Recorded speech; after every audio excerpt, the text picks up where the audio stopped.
ঠিক ১ বছর আগে সবাইকে চমকে দিয়ে বিয়ের খবর জানান জনপ্রিয় গায়ক ও অভিনয়শিল্পী তাহসান খান। যুক্তরাষ্ট্র প্রবাসী রূপসজ্জা শিল্পী রোজা আহমেদের সঙ্গে তার বিয়ে নিয়ে সে সময়ে বিনোদন অঙ্গনে ব্যাপক আলোচনা হয়। সামাজিক যোগাযোগ মাধ্যমে টানা কয়েকদিন ট্রেন্ডিংয়ে ছিল তাহসানের বিয়ের খবর। তবে বছর না ঘুরতে এলো বিচ্ছেদের সংবাদ। সম্প্রতি তাহসান জানিয়েছেন রোজার সঙ্গে আর তিনি থাকছেন না, দুজনে আলাদা থাকছেন।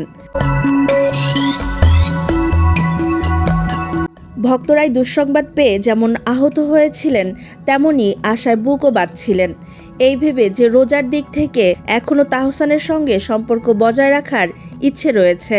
কেননা রোজার ইনস্টাগ্রামে তাহসানের ছবি তিনি সেভাবেই রেখে দিয়েছেন। দুজনের একত্রে অসংখ্য স্মৃতিময় ছবি রেখে দিয়েছিলেন অক্ষতভাবে। একই সঙ্গে রোজা নিজের নামের সঙ্গে খান পদবি অক্ষুণ্ণ রেখেছিলেন। তবে দুজনের পথ যে আলাদা হয়ে গেছে সেটা আরও স্পষ্ট হলো। ইনস্টাগ্রাম থেকেও তাহসানকে মুছে ফেলেছেন রোজা।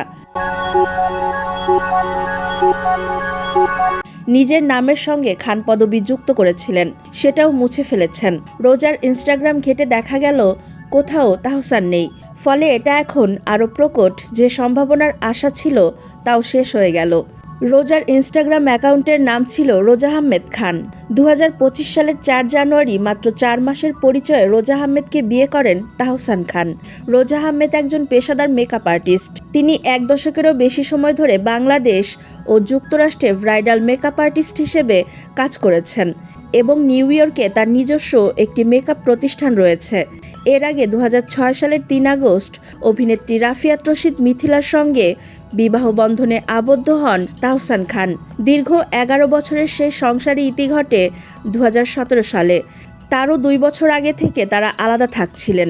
সেই সংসারে তাহসানের এক কন্যা সন্তান রয়েছে, আয়রা তাহরিম খান।